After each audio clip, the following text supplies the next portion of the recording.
IBN7 हौसला है।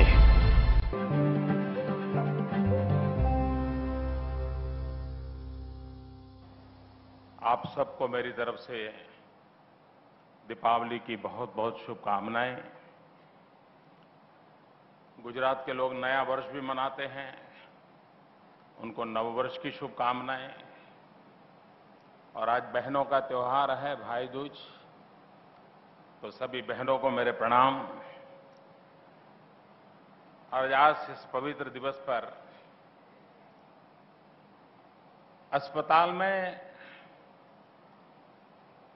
जब मरीज जाता है तो कायाकल्प होकर के बाहर आता है, लेकिन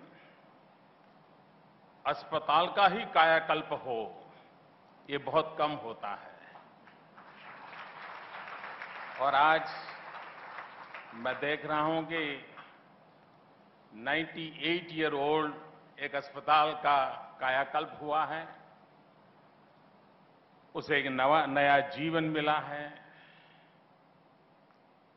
एक प्रकार से जीवन का एक नया आरंभ हो रहा है इस अस्पताल का। और इस काम को करने के लिए नीता बहन को और रिलायंस फाउंडेशन को मैं हृदय से बहुत बहुत बधाई देता हूं।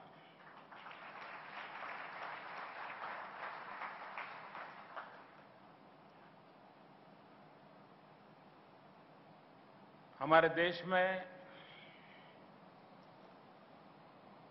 जब दुनिया के साथ कंपैरिजन होती है तो आरोग्य के क्षेत्र में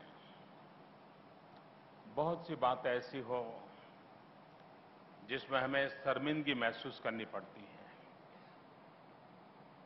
आज भी हमारे यहां जन्म के साथ मरने वाले बच्चों की संख्या बहुत चिंताजनक है। प्रसूता माताओं की मरने की संख्या बहुत चिंताजनक है। कोई एक बच्चा अगर बोरवेल में गिर जाए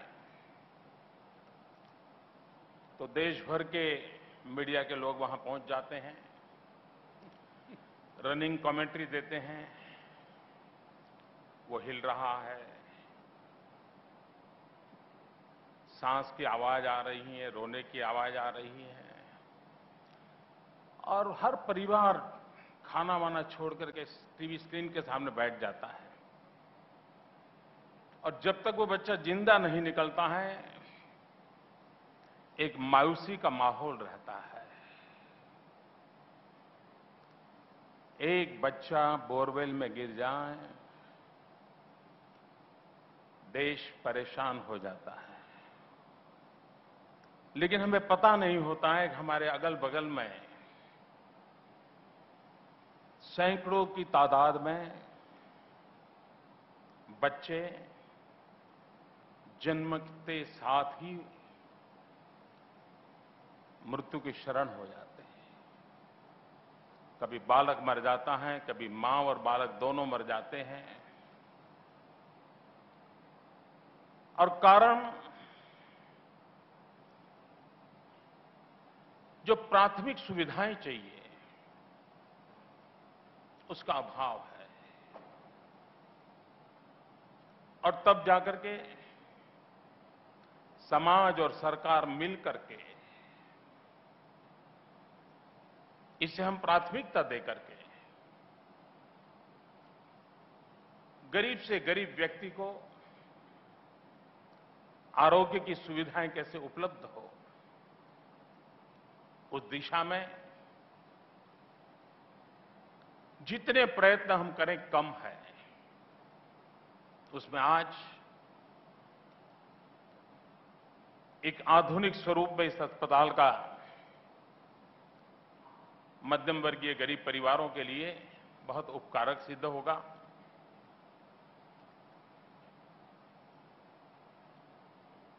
आज मेडिकल साइंस का रूप बहुत बदल चुका है और आने वाले दिनों में बहुत तेजी से बदलने वाला है।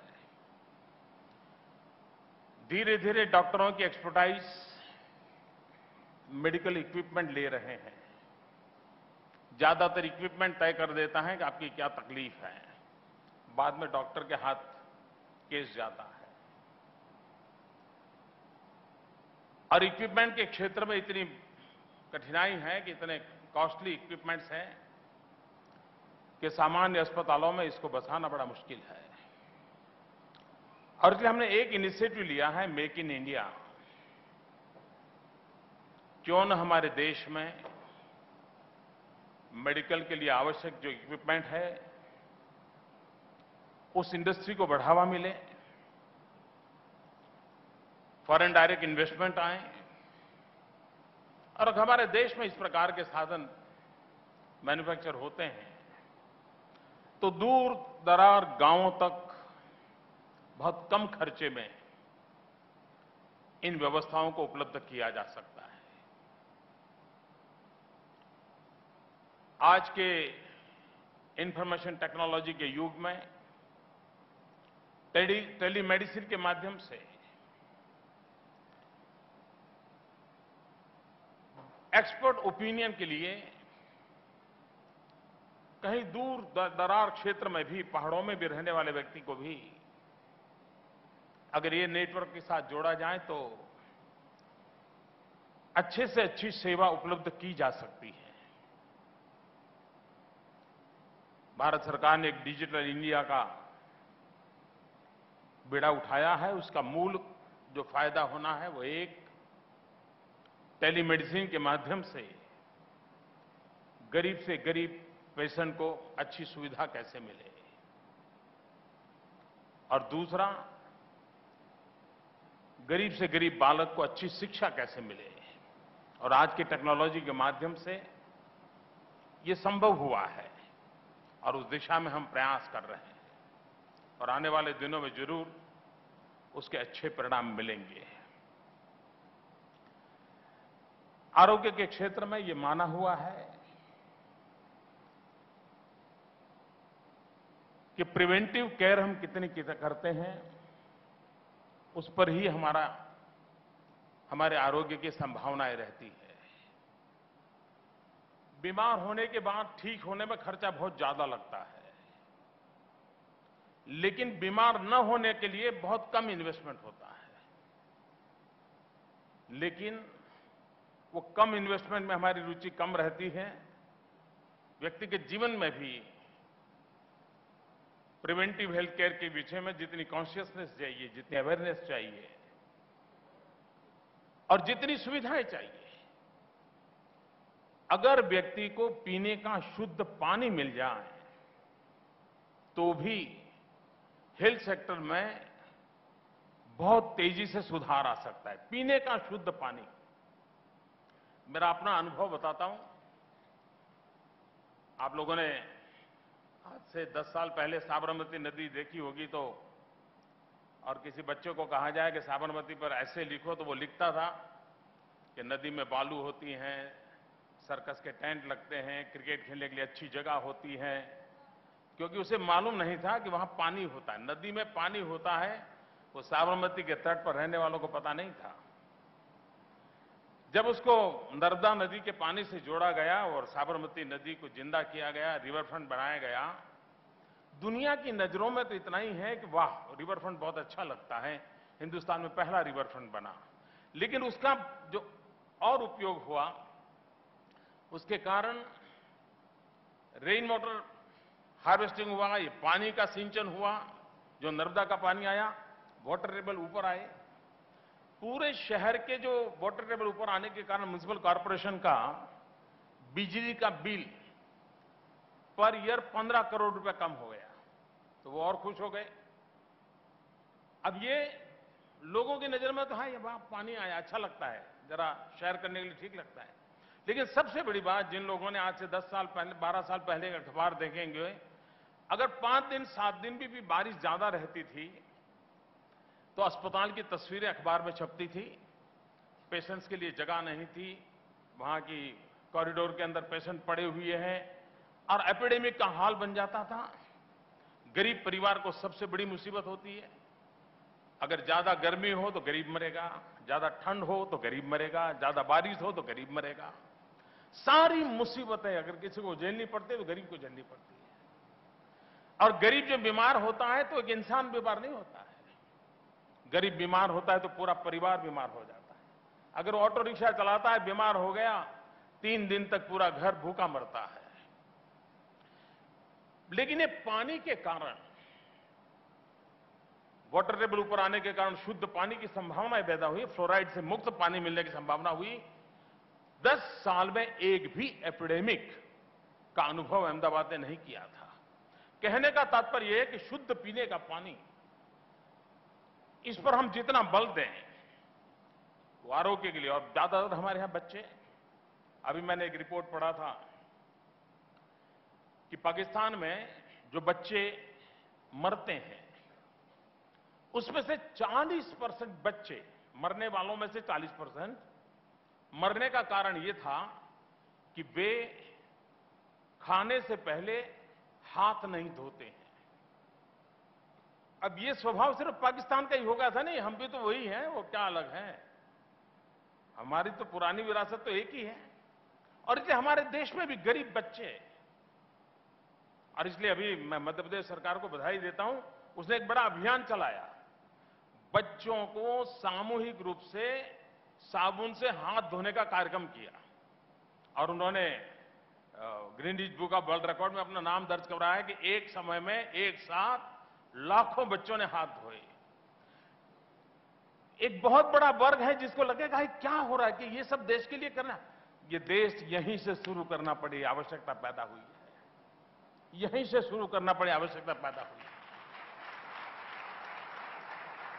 और इसलिए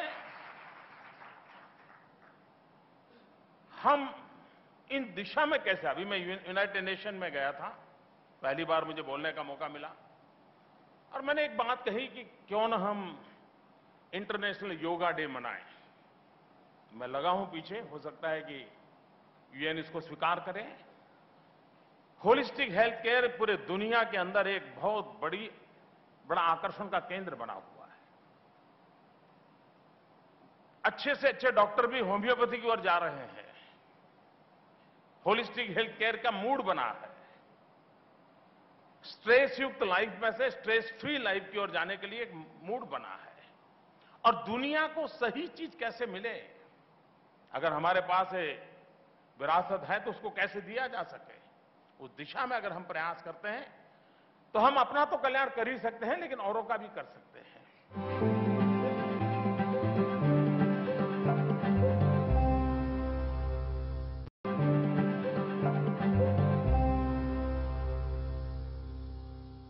जैसे अस्पताल का कायाकल्प हुआ है, भारत का कायाकल्प भी संभव है।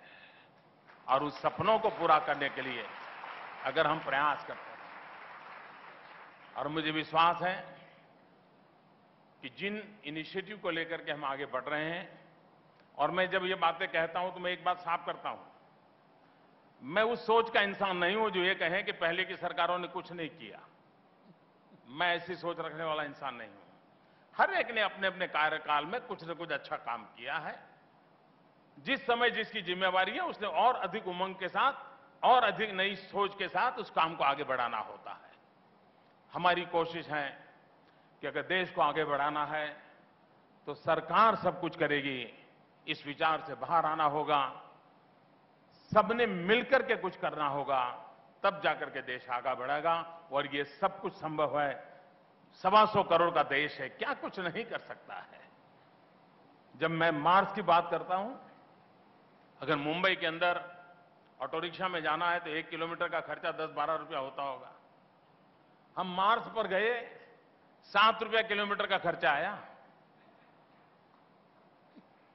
ये हमारे वैज्ञानिकों की ताकत है। और वो 7 रुपया खर्चा आया, लेकिन वो तो आने वाले कई वर्षों तक अपना काम करने वाला है, वो जाकर के सोने वाला नहीं है। कहने का तात्पर्य है कि देश में जो बहुत ऊर्जा है, सामर्थ्य पड़ा है, उस सामर्थ्य को लेकर के हम आगे बढ़े। और इस देश की सोच देखिए, अभी नीता बहन हमारी सर्वे पे सुखिनः सन्तु का मंत्र बोल रही थी। मैं मानता हूं हिंदुस्तान की कोई भी पॉलिटिकल पार्टी हो या दुनिया की कोई भी पॉलिटिकल पार्टी हो, अगर पॉलिटिकल पार्टी को वन लाइन एजेंडा लिखना है, अपना मैनिफेस्टो लिखना है, तो इससे बड़ा कोई मैनिफेस्टो नहीं हो सकता है जो कहता है सर्वे अपि सुखिनः सन्तु सर्वे सन्तु निरामया सर्वे भद्राणि पश्यन्तु मा कश्चित् दुर्भाग् भवेत्। यानी सबके स्वास्थ्य की जहां कल्पना की गई है, सबके सुख की कल्पना की गई है, सबकी शांति की पूर्ण जीवन की कल्पना की गई है, जगत के लिए इससे बड़ा कोई मैनिफेस्टो नहीं हो सकता है जो वेद काल से मानव जात के लिए दिया गया है। उस मैनिफेस्टो को लागू करने के लिए भारत का दायित्व और ज्यादा है, और भारत का दायित्व जब ज्यादा है तब हमारे यहां राजा की कल्पना की गई है और राजा रंतिदेव ने इसकी व्याख्या की है, और शास्त्रों में उन्होंने कहा है राजा का कर्तव्य की वर्णना करते हुए, न काम ये राज्यम न मोक्षम न पुनर्भवम काम ये दुक्तप्ता नाम प्राणी नाम आर्तिनाश्रम।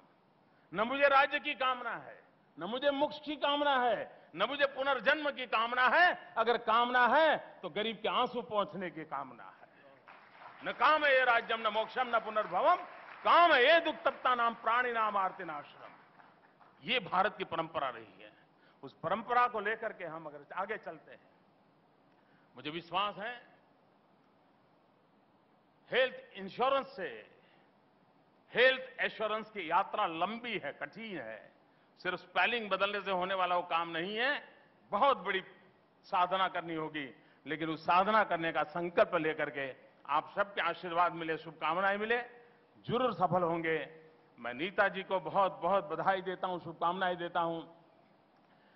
अंबानी परिवार को शुभकामनाएं देता हूं। वे और मुझे अच्छा ये लगा कि उनके मोबाइल के द्वारा गरीबों की सेवा करने का बड़ा अभियान चल रहा है। नीता बहन मुझे मिली तो मैंने कहा था उसको जितना ज्यादा एक्सपांड करोगे उतना ज्यादा समाज की ज्यादा सेवा होगी। तो मैं उनको बहुत बहुत बधाई देता हूं।